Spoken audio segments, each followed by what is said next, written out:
Hello and welcome to Bhutani academy. तो start करते हैं हमारे आज के छत्तीसगढ़ की जनजाति की क्लास। आज का टॉपिक है हमारा छत्तीसगढ़ के विवाह और छत्तीसगढ़ की जनजातियों के क्या मृत्यु संस्कार। ये क्लासेस अमीन पटवारी के लिए हैं और पूरी की पूरी 100% फ्री हैं। ये सारी की सारी क्लासेस आपको यूट्यूब पर मिल जाएंगी। और अगर आप चाहते हैं आपको डिस्टर्बेंस कम हो तो आप भूटानी एकेडमी का ऐप डाउनलोड कर लीजिए। आपको यहाँ पे सारी वीडियो के साथ साथ टेस्ट सीरीज़ भी दिया जाएगा, जिसके लिए आपको थोड़ा सा अमाउंट पेड करना पड़ेगा। अगर कोई इंक्वायरी है तो आप इस नंबर पे कॉल कर सकते हैं, ठीक है। चलिए स्टार्ट करते हैं पहले क्वेश्चन से।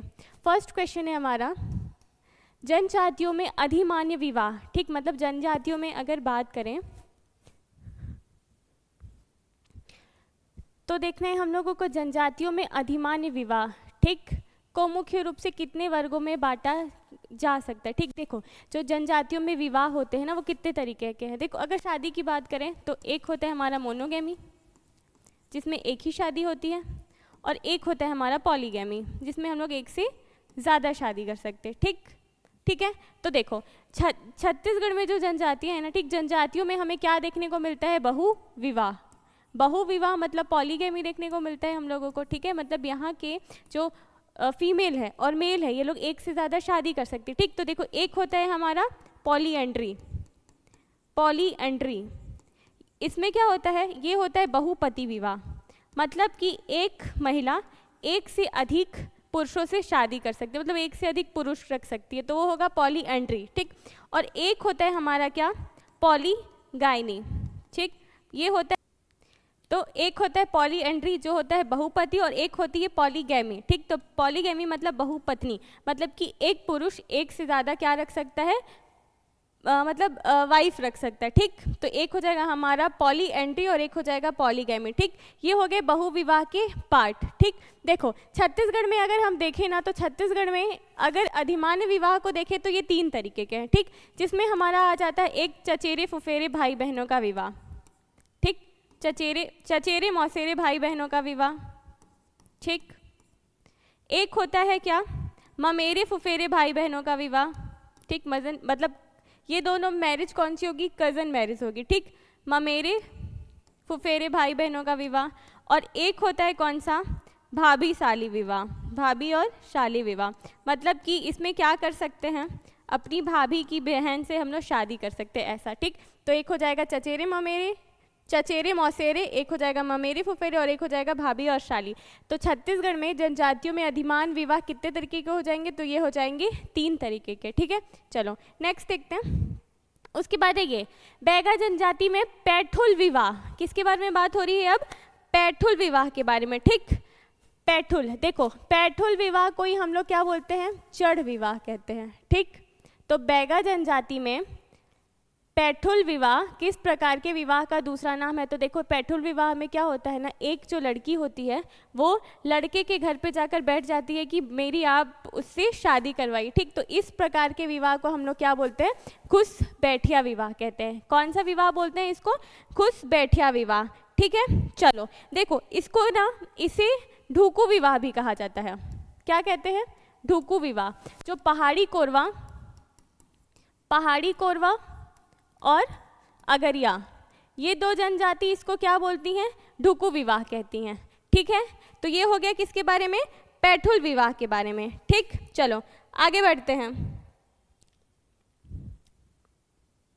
उसके बाद है किस विवाह में वर वधू का आदान प्रदान करके विवाह किया जाता है। ठीक, अब हम लोग बात करें किसके बारे में, एक्सचेंज मैरिज के बारे में। ठीक, कि मान लो एक फैमिली में एक लड़का और एक लड़की हैं और बी फैमिली में भी एक लड़का और एक लड़की हैं। ठीक, तो इस लड़की की शादी यहाँ के लड़के से हो जाएगी और यहाँ की लड़की की शादी किससे हो जाएगी, यहाँ के लड़के से हो जाएगी। ठीक, तो एक तरीके से ये लोग क्या कर रहे हैं, एक्सचेंज करने का काम कर रहे हैं। ठीक है, तो इसी विवाह को हम लोग क्या बोलते हैं, विनिमय या फिर गुर्रावट विवाह कहते हैं। ठीक है, क्या हो जाएगा, विनिमय या गुरावट विवाह।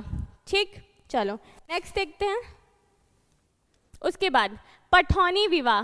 ठीक, पठौनी विवाह, देखो एक होता है हमारा पैडुल विवाह। ठीक, इस पेडुल विवाह में क्या होता है, ये मैरिज ना सिंपल तरीके से होता है जिसमें लड़का लड़की के घर बारात लेकर आता है, ठीक। लेकिन ये जो पठौनी विवाह है ना, ठीक, जो पठौनी विवाह है इसमें क्या होता है, जो लड़की होती है वो लड़के के घर बारात लेकर जाती है, ठीक। और ये कौन सी जनजाति में होता है, ये होता है हमारे गोंड जनजाति में, ठीक है। इसी पठौनी विवाह को हम लोग क्या कहते हैं, दुल्हानी विवाह भी कहते हैं, ठीक। तो इसमें क्या होता है, लड़का बारात लेकर लड़की के घर जाता है, नहीं ऐसा नहीं है, लड़की बारात लेकर लड़के के घर जाती है, तो ये हो जाएगा सही। इसी को हम लोग क्या कहते हैं, पठौनी विवाह कहते हैं, ठीक है। चलो नेक्स्ट देखते हैं। उसके बाद है, किस विवाह में वर द्वारा वधु मूल्य चुकाने के लिए अपने ससुराल में सेवा दी जाती है, ठीक। देखो अब हम बात करें किसके बारे में, देखो जनजातियों में एक बहुत अच्छी बात है कि यहाँ पे जब विवाह होता है ना, तो लड़के वाले लड़की के घर वालों को क्या देते हैं, वधु मूल्य देते हैं, ठीक। मतलब एक रकम होती है जो उनको देकर जाते हैं, वो रकम कैसे, मतलब किसी भी तरीके से हो सकती है, वो अनाज के रूप में हो सकती है, जानवरों के रूप में भी हो सकती है, ठीक। तो ऐसे में ना जो वर क्या होते हैं, वो लड़कियों के घर पे वधु मूल्य देते हैं। अगर लड़के को लड़की पसंद है, ठीक, वो उससे शादी करना चाहते हैं और वर वो वधु मूल्य देने में सक्षम नहीं है, तो वो क्या करेगा, वधु के घर जाएगा और एक तरीके से सेवा देने का काम करेगा, ठीक। सेवा देने का काम किस तरीके से हो सकता है, उनकी खेती बाड़ी में मदद कर सकता है या फिर उनकी जो घर की काम है उनमें मदद कर सकता है, ठीक। तो एक तरीके से वर क्या करता है, उनके घर जाकर वधु मूल्य चुकाता है, ठीक। तो इस तरीके के विवाह को हम लोग क्या बोलते हैं, सेवा चरगिया लम सेना विवाह बोलते हैं, ठीक। ऐसे विवाह को हम लोग क्या बोलते हैं, सेवा चरगिया और लम सेना विवाह बोलते हैं, ठीक। देखो ये जो चरगिया है, चरगिया कौन बोलती है, गोंड जनजाति बोलती है, ठीक। फिर आते हैं घरजन कौन सी जनजाति बोलती है, ये बोलती है कंवर जनजाति, ठीक। तो ये हो गया इसके बारे में। उसके बाद देखो, उसके बाद बात करते हैं हम लोग किसके बारे में, घरजिया भी इसी विवाह को बोलते हैं और घरजिया कौन बोलते हैं, बिंजवार जनजाति के लोग, ठीक। तो एक तरीके से जो सेवा विवाह है उसके हम लोगों को क्या और भी नाम मिल गए, सेवा विवाह, चरगिया, लमसेना, फिर घरजन और घरजिया, ठीक। सेवा और लमसेना इसको साधारण भाषा में बोलेंगे। चरगिया कौन सी जनजाति बोलती है, गोंड, घरजन कंवर और घरजिया विंझवार, ठीक। तो ये बात हो गई किसके बारे में, सेवा विवाह के बारे में। नेक्स्ट देखते हैं। उसके बाद है चूड़ी पहनाई विवाह का संबंध किस प्रकार के विवाह से है, ठीक। देखो ये जो चूड़ी पहनाई विवाह है ना, इसको बोला जाता है विधवा विवाह, ठीक। इस विधवा विवाह, और इसी विवाह को हम लोग और क्या बोलते हैं, अरु उतो, ठीक है। जब किसी औरत का पुनर्विवाह करवाते हैं, ठीक, तो वो क्या कहलाएगा, विधवा विवाह। मतलब किसी विधवा का दोबारा विवाह करवाया जा रहा है तो वो क्या कहलाएंगे, विधवा विवाह, ठीक। उसी प्रकार वैसे ही जो हम किसी पुरुष मतलब किसी विधुर की शादी दोबारा करवाते हैं तो वो विवाह क्या कहलाता है, वो शादी क्या कहलाएगी, हल्दी पानी कहलाएगी, ठीक है। तो ये किस बारे में बात हो गया, चूड़ी पहनाई के बारे में, ठीक। चलो नेक्स्ट देखते हैं। उसके बाद है किस प्रकार के विवाह का खर्च वर पक्ष उठाता है। अब बात करें हम किसके बारे में, देखो एक लड़के को मतलब जनजाति में एक लड़का है, उसको एक लड़की पसंद है, ठीक। लेकिन जो लड़की वो चाहता है कि लड़की के घर में मतलब उसकी जो शादी हो रही है उसका खर्च कौन उठाए, पूरा का पूरा वर पक्ष ही उठाए, ठीक। मतलब वर पक्ष के पास ज़्यादा पैसे लड़की घर के मुकाबले, ठीक है। तो वो चाहते हो पूरा का पूरा खर्च कौन उठाए, वर पक्ष उठाए। तो ऐसे विवाह को हम लोग क्या बोलते हैं, इसको हम बोलते हैं छुट्टा विवाह, ठीक, छुट्टा मैरिज बोलते हैं, ठीक है। चलो नेक्स्ट। उसके बाद है किस प्रकार के विवाह में ममेरे और फुफेरे भाई बहनों का विवाह किया जाता है, ठीक। देखो ममेरे और फुफेरे भाई बहनों का विवाह हम लोग करते हैं दूध लौटावा विवाह में, ठीक है। किस विवाह में हो जाएगा, ये हो जाएगा दूध लौटावा विवाह। उसके बाद उदलिया विवाह, ठीक। किसके बारे में बात करें हम लोग, उदलिया विवाह के बारे में। एक विवाहित स्त्री द्वारा अन्य पुरुष में विवाह करने पर क्या प्रक्रिया होती है, ठीक। देखो ये जो उदलिया विवाह है ना, इसको कौन सी जनजाति करती है, ये करती है भतरा जनजाति, ठीक। कौन सी जनजाति कर रही है, भतरा जनजाति, ठीक। इसमें क्या होता है, जो महिला है, ठीक, वो अपने पुरुष को होते हुए किसी और पुरुष से शादी करना चाहती है, ठीक। तो अभी जो वो नए पुरुष मतलब जो उसका होने वाला नया हस्बैंड होगा उसका नया हस्बैंड और वो मतलब औरत, वो फीमेल, वो लोग मिलकर क्या करेंगे, अपने पुराने पति को एक तरीके से हर्जाना देंगे। ठीक, तो उदलिया विवाह कौन सी जनजाति का, ये भतरा। इसमें क्या होता है, उसे अपने पहले पति से अनुमति लेनी पड़ती है? नहीं, ऐसा नहीं होता, उसे पहले पति को हर्जाना देना पड़ता है। तो हाँ, बिल्कुल सही है कि उसको क्या करना पड़ेगा, कंपनसेशन देना पड़ेगा। किसको? अपने फर्स्ट हस्बैंड को। ठीक है, तो ये हो जाएगा ये। ठीक, देखो इस तरीके की एक शादी कौन करती है? कोडकू जनजाति। ठीक, कोडकू जनजाति कौन सा मैरिज करती है? पाटो। ये पाटो विवाह है। इसमें क्या होता है कि अगर कोडकू जनजाति की कोई महिला है, उसको अपने पति, अगर वो अपने पति के साथ खुश नहीं है और उसको कोई और उससे ज़्यादा अमीर या फिर ज़्यादा खुश रखने वाला पति मिल जाता है, तो वो क्या कर देती है, अपने पति को छोड़कर दूसरे से शादी कर सकती है। ठीक है, तो इस शादी को हम लोग क्या कहते हैं? पाटो। ठीक है, तो कौन सी जनजाति कर रही है? ये कोडकू। वैसे ही हो जाएगा उदलिया कौन सी जनजाति करती है? ये भतरा जनजाति करती है। ठीक है, चलो नेक्स्ट देखते हैं। उसके बाद है तीर विवाह। तीर विवाह किस जनजाति में प्रचलित है? ठीक, देखो तीर विवाह करती है बिंजवार जनजाति। कौन सी जनजाति? बिंजवार जनजाति।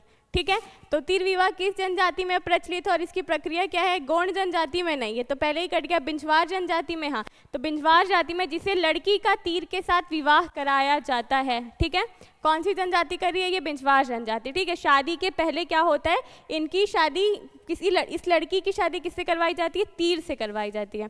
ठीक है, चलो नेक्स्ट देखते हैं। अब बात करेंगे हम मृतक संस्कार के बारे में। ठीक, अब देखो जनजातियों में दो तरीके की परंपरा है। वो लोग एक तरीके से जो हम मृतक का शरीर होता है उसको जलाते भी हैं और एक तरीके से दफन भी करते हैं। ठीक, तो देखो जब भी दफन करते हैं ना, ठीक, तो हम लोग ये लोग क्या बनाते हैं? एक तरीके का मृतक स्तंभ बनाते हैं, मेमोरी पिलर बनाते हैं। ठीक ठीक, मृतक स्तंभ बनाते हैं, उसमें ये लोग क्या करते हैं? मृतक के लिए पिलर बनाने का काम करते हैं। ठीक, तो देखो किस जनजाति में मृतक संस्कार के दौरान सुडोली प्रथा प्रचलित है, जिसमें मृतक को दफनाकर लकड़ी का स्तंभ गाड़ा जाता है। ठीक, एक तरीके से मेमोरी पिलर बना रहे हैं यहाँ पे। तो देखो सुडोली प्रथा कौन सी जनजाति में है? तो ये है हमारी कोडकू जनजाति में। ठीक, तो यहाँ देखते हैं हम लोग, तो ये पहले ही दिया है कोडकू। तो कोडकू जनजाति में जो मृतक संस्कार है उसमें कौन सी प्रथा चलती है? सिडोली प्रथा। और इस प्रथा में ये लोग क्या करते हैं? एक तरीके से मृतक को दफनाते हैं और दफन करने के बाद वहाँ पे क्या लगाते हैं? लकड़ी का एक तरीके से मृतक स्तंभ लगाते हैं। ठीक है, चलो चलो नेक्स्ट देखते हैं। यही है ना? हाँ, देखो किस जनजाति में मृत्यु गीत में कलेगी राजू या कलेगी राजू का उल्लेख होता है और बुजुर्ग स्त्रियां पेतर पाटा गाती? देखो ये जो पेतर पाटा है ना, ये मृत्यु गीत है। ठीक, और ये कौन सी जनजाति गाती है? तो ये जो दोरला जनजाति है ना, दोरला जनजाति मृत्यु गीत गाती है। कौन सा? पेंतर पाटा। और इसी पेंतर पाटा में किसके बारे में वो लोग किसकी कहानी गा गा कर रोते हैं, मतलब एक तरीके से शोक मनाते हैं? तो मन किसका है? कलेगी राजू के बारे में। ठीक, तो ये गौड़ जनजाति नहीं, दोरला कोया या कोयतुर। ठीक है, ये जनजाति है जो क्या गाती है? पेतर पाटा गाती है। ठीक, और पेतर पाटा क्या है? एक तरीके का शोक गीत है, मृत्यु गीत है। और इसमें किसके बारे में गाया जाता है? इसमें गाया जाता है कलेगी राजू के बारे में। ठीक है, चलो नेक्स्ट देखते हैं। देखो अब बात करते हैं हम लोग अबूझ हमाड़ियों में मृतक संस्कार के दौरान क्या स्थापित किया जाता है। ठीक, जब हम लोग अबूझ हमाड़ी लोग क्या करते हैं? मृतक संस्कार कर रहे होते हैं, तो उन लोग दफन करने के बाद क्या बनाते हैं? मृतक स्तंभ। ठीक, जिसको बोल रहे हैं पिलर ऑफ द डेड। ठीक है, और एक तरीके से ये लोग लगाए क्या? मृतक स्तंभ बनाए। ठीक, और इनके मृतक स्तंभ को बोला जाता है क्या? अनाल गड्ढा। ठीक, इनके मृतक स्तंभ, अबूझ हमाड़ियों के मृतक स्तंभ को क्या बोलते हैं हम? अनाल गड्ढा। ठीक है, चलो नेक्स्ट देखते हैं। उसके बाद है बैगा जनजाति। ठीक, बैगा जनजाति में मृत्यु के बाद शुद्धिकरण संस्कार को किस नाम से जाना जाता है? ठीक, तो बैगा जनजाति में मृत्यु संस्कार को जानते कोज्जी नहीं बोलते, कुंड मिलान भी नहीं, तो ये होता है मादी। तो बैगा जनजाति में जो शुद्धिकरण का जो प्रक्रिया है ना, जो शुद्धिकरण संस्कार है, उसको क्या बोलते हैं? मादी। ठीक, चलो उसके बाद है गौड़ जनजाति। गौड़ जनजाति में कोज्जी और कुंड मिलान किस मिलन संस्कार क्रमशः कितने दिन के बाद होता है? ठीक, देखो ये जो कोज्जी है ना, ये तीसरे दिन करते हैं। जो तीज नहान का प्रोसेस होता है वो कहलाता है कोज्जी। ठीक, और कुंड मिलान 10वें दिन करते हैं, जिसमें क्या करते हैं? आत्मा को मतलब जो आत्मा को पीतरन से मिलाया जाता है, ठीक, तो ये होता है हमारा कुंड मिलान, ठीक। तो गोंड जनजाति में कोज्जी कब? तीसरे दिन, और कुंड मिलान कौन से दिन? 10वें दिन, ठीक है। तो पहले और दूसरे दिन नहीं, तीसरे और 10वें दिन, तो ये ऑप्शन बी हो जाएगा सही, ठीक है। चलो नेक्स्ट देखते हैं। उसके बाद है माड़िया जनजाति में कुठे संस्कार का संबंध किससे है, ठीक है। तो माड़िया जनजाति में कुठे संस्कार विवाह नहीं है, जन्म संस्कार भी नहीं है, तो क्या हो जाएगा? मृतक संस्कार हो जाएगा, ठीक। तो माड़िया जनजाति का हो गया ये, ठीक। चलो नेक्स्ट देखते हैं। और ये लोग जो एक तरीके से जो मृतक स्तंभ बनाते हैं उसको बोलते हैं क्या? हनाल गट्टा, हनाल गट्टा। इनके मृतक स्तंभ को क्या बोलेंगे हम? हनाल गट्टा कहते हैं, ठीक। चलो उसके बाद है भत्रा जनजाति में मामा की आत्मा की शांति के लिए भांजे द्वारा किए जाने वाले रस्म को क्या कहते हैं, ठीक। देखो भत्रा जनजाति में मामा की आत्मा की शांति के लिए जो भांजा जितने भी संस्कार करता है वो क्या कहलाता है? हमारा बांधन कटनी, ठीक, ठीक है। चलो नेक्स्ट देखते हैं। और भत्रा जनजाति में जो अर्थी होती है ना, अर्थी को कहा जाता है तरंडी। क्या कहते हैं? तरंडी, तरंडी, ठीक। चलो उसके बाद पहाड़ी कोरवा जनजाति में गोतियार, ठीक, गोतियार की मृत्यु हो जाने पर क्या किया जाता है, ठीक। देखो पहाड़ी कोरवा जनजाति में क्या होता है, अगर इनके यहाँ किसी की मृत्यु हो जाती है तो ये लोग क्या करते हैं? गोतियार के घर मतलब अगर किसी की डेथ हो जाती है तो ये लोग क्या करते हैं? अपने घर का चूल्हा और जो पीने के पानी का मटका होता है ना उसको तोड़ देते हैं, ठीक। और जो भुजिया जनजाति होती है अगर उनके घर में कोई मर जाता है तो वो लोग क्या करते हैं? पूरा का पूरा नया घर बना लेते हैं, ठीक है। चलो उसके बाद बिस्तर खाने की प्रथा किस जनजाति में है, ठीक। तो बिस्तर खाने की प्रथा कौन सी जनजाति में है? बिरहोर जनजाति में, ठीक। देखो बिस्तर खाने की प्रथा एक तरीके की क्या होती है? जब भी किसी के यहाँ कोई ख़त्म हो जाता है, ठीक है, तो एक तरीके से वो लोग क्या करते हैं? अपने जितने भी परिवार के लोग होते, गोतिया के लोग होते, उन लोग सबको लाते हैं, बुलाते हैं और ये लोग क्या खाते हैं? बिस्तर खाते हैं। तो ये क्या कौन सी जनजाति में हो जाएगा? बिरहोर जनजाति में। चलिए आज के लिए इतना ही। गूगल फॉर्म का लिंक डिस्क्रिप्शन में दिया हुआ, आप उसको फिल कर दीजिएगा ताकि हमें पता चल जाए कि कौन सा बच्चा कहाँ से पढ़ रहा है, ठीक है। चलिए थैंक यू।